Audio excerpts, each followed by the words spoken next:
Hey, what's up, guys? Episode 22. We're going to finish the year basically. So, quick look at the Champions Cup table. We're in third position. First game this season. This episode is Spartak Moscow. Yeah, remember last episode they fucking absolutely dominated us. I think it was nine shots to our one at home. So we will fucking smash them.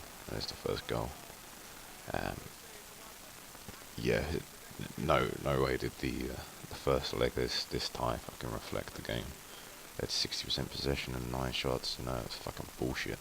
So a bit of a point to prove against these cunts. So Belotti with the first goal, and that was like their only shot, or one of two shots I think they had on target. Yeah, I hate playing in the snow. I seem to do really poorly when we play in the snow. Um, Niang's now pretty much through. Option, nice turn. Ooh, couldn't find a finish.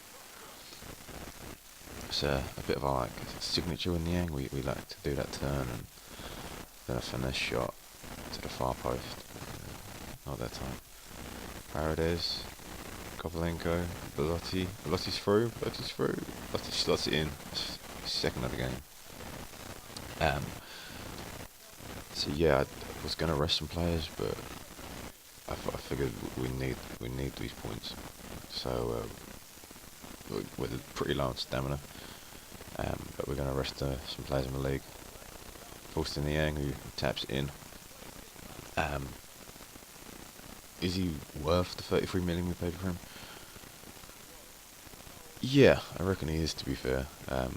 We could have got him a couple of seasons earlier for 15, but yeah, for whatever reason we didn't. We did a typical Arsene Wenger style signing.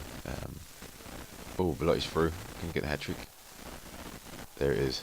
Champions Cup hat trick for Andrea Belotti. So yeah, we end up paying double for Niang. But that's not the end of the world. I feel we will get our money's worth from him. Again, 44% possession. I think that's purely because they have to keep getting the ball out of the net. Next game against Lazio, as you can see, I've changed the format and try and reflect the kit colours more. I thought it'd be kind of cool. Let me know anything about that. Rested the team here. This is our cup team playing. Giuseppe Garantano, I think his name was. The Totti regen. He's coming along quite nicely. I think season 6, if we get there, would be, or when we come back and play it or whatnot, that would be when he peaks. But yeah, Lazio challenging the top teams at the moment this season. They're really hard to play against, especially with a weakened team that we put out. Emerald just couldn't get down that wing. I think he's going to lack pace as well for some reason. Back to Giuseppe. Up to Alex. Alex to Giuseppe. Giuseppe over the bar. So yeah, maybe it's the way I train them. Or maybe it's just my luck. I haven't had any speedsters yet. But Andrea Belotti's now on. Giuseppe plays it down the wing to Andrea Belotti. To Giuseppe. Viviani. Ooh, not a bad shot. Yes, Viviani's not really going to progress or anything. He's quite old, but he's everything Andre Poli should have been. And he puts in a decent work rate, especially in cup games. So I think we might play a little over the top for him, but off the post, for fuck's sake. But yeah, he's going to come in quite handy in the cup runs, especially when we're now rotating the squad like we are to challenge for everything. And yeah, next season, again, he won't progress very high. I don't even think he'll go up, to be fair. But off the post again. Wow, really? So yeah, I don't think he'll progress, but he also won't decline like Sami Khedira is. And that's going to be a key factor to succeeding in winning everything in season 5, which will be our last season, at least for a little while. Um, I say for a little while because we set a 5-year plan, and I don't know if I'm going to come back and play this save. I will always keep a save because it's been a great journey. Um, I want to go on to do the Monaco one. I've really got my heart set on doing Monaco. I might even start that sooner rather than later. And I know I just started the Arsenal one, but I'm not enjoying the Arsenal one at all. So next game, Juventus. And yeah, as you can tell from the title, this is a long overdue battering of Juve. Really reflects this season. I think a lot of their players have declined. I don't think they bought anyone else. Who knows? Beautiful ball, unlucky with the finish. So Alex now playing it down the wing playing from the wing, sorry, to Bellotti down to Baselli, who just has a shot, fucking rocket of a shot there. Oh my god, I actually thought, the defender coming in might clip him or whatever he's gonna do and stop him from having the shot, or even running even further. And Yang passes across. Oh, and with the follow up Andrea Bellotti.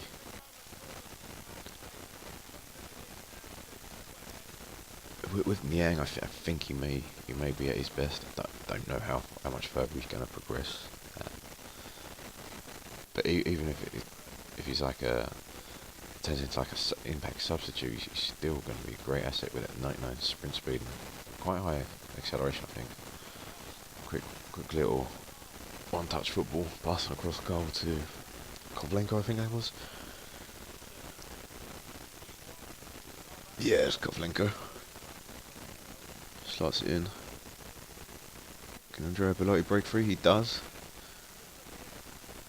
And a cheeky chip for the finish. Fuck you, Juventus. It's been long overdue. I think all our games have finished no more than 2 goals in them. So finally get a high-scoring game. And it pretty much sums up the turn in the tides of Italian football. Torino are top now. We are the #1 Italian team at the moment. So Manchester United, and this game was dire, utter dire.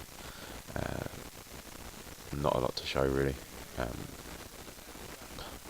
We got a bit lucky, but we also defended really well. So really proud of that. But it's going to come down to the last game. I've got a feeling it will come down to the last game. We had a chance to win this and we didn't, and that would have put us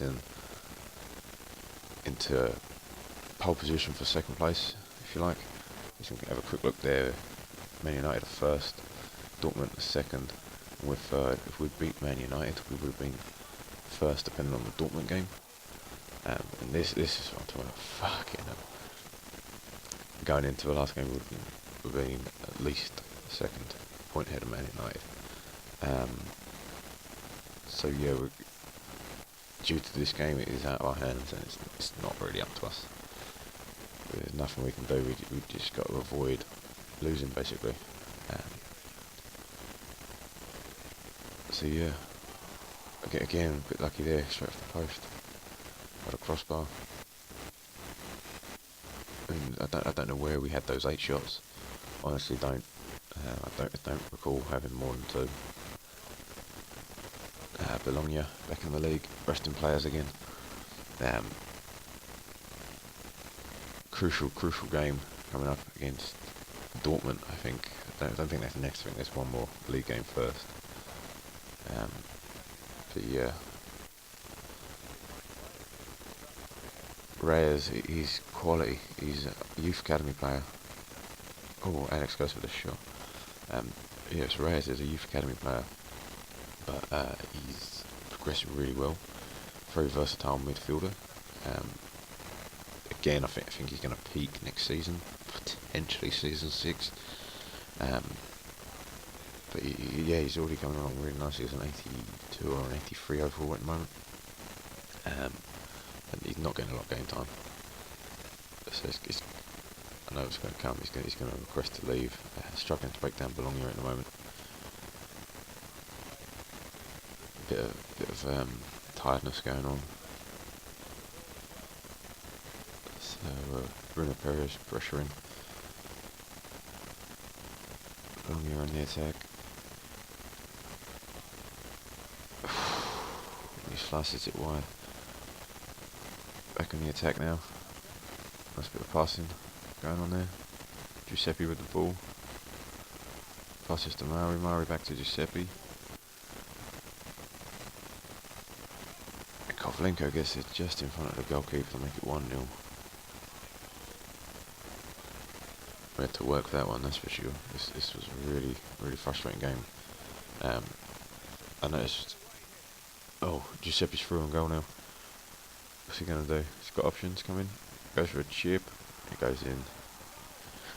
I noticed with the Torino season we've been doing, the Torino series, so when we play these teams, they are very, very, very defensive sometimes. I don't know if that's just trying to make it like a realistic approach to the Italian league, because they are very good defensively. But I've not experienced it in any other league, so now playing Chivo Verona.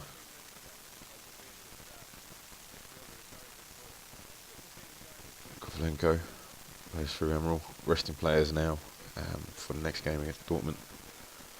Emerald finds Kovlenko finds the back of the net, 1-0. We're starting to get a really strong B team now, which is great. There's one or two players I'd like to add, or positions I'd like to add to the B team. So we've got a full starting 11, a backup 11, and potentially we could even have a youth academy 11, which would be really cool for next season. Nice turn there by Ludwig. The youth academy team will probably only play the League Cup. Potentially throwing that, but you know, at the same time, it will also keep my starting 11 and my backup 11 fit and healthy. So we'll see what happens with that. We're probably going to end up using a mix of B team and youth academy. So yeah, 2-0 at the moment. Sorry, I was too busy talking. Give the ball away there. Poor tackle by Wallace, just goes running straight past him. Great save there from Thomas. Yeah, as you can see, they scored. It is 3-1. I lost 2 clips from this. Don't know if Xbox Live's deleting them or if it's just not uploading. But yeah, by the time I get to it, it's too late. So it finishes 3-1. Yeah, we lost 1 goal there and a goal in the Dortmund game. Sorry to ruin that, but as it stands, Man United are second, we're third, with a goal difference. Sorry, two points and a goal difference in it. So we've got to win, and they have to lose for us to go through. Potentially a 0-0 draw, I think, will see us go through as well. Niang down the wing, still Niang. Still Niang. Niang has a shot, he finds a goal. Beautiful, beautiful solo effort. What was I saying about him being worth the 33 million? Totally worth it right now. Beautiful strike. Need more than that. If we're going to go out, we're going to go out in style. So. Vassili, Barreca. Renassi to Bellotti. Keeper saves it. Bit of a substitution going on at half time for Dortmund. Niang, Barreca, Bellotti, Niang. Come on. Niang to Bellotti. Bellotti back to Niang. Niang with the chip. Oh, off the line. Falls to Bellotti. Hit it. What are you doing? What are you doing? Why didn't you fucking hit it? Why didn't he hit it? Oh my god.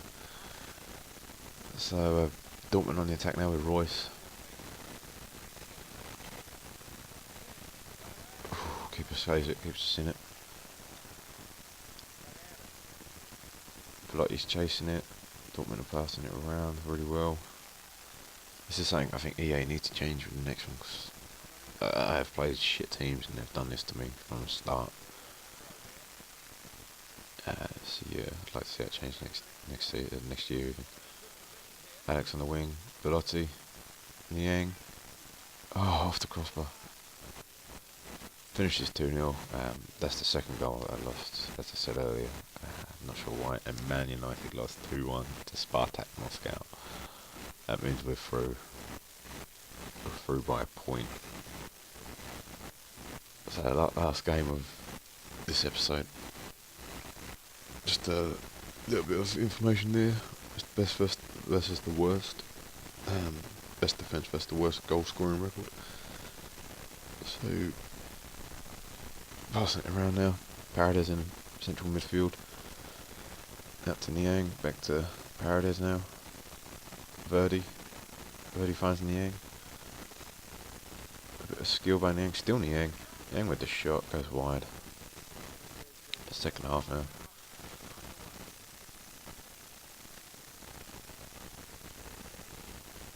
Niang.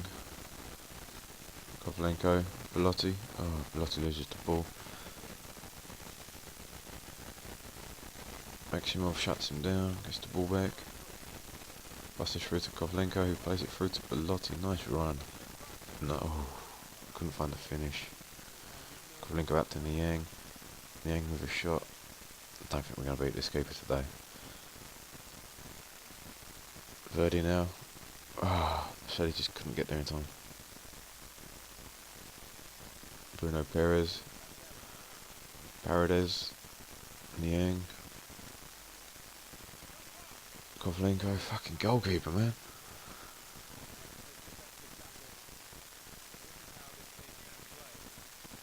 Kovlenko plays through Andrea Belotti. Come on. Cuts in. Beautiful, beautiful goal. There it is. For 1-0. We'll take that. That will do us. Beautiful cut. Beautiful finish.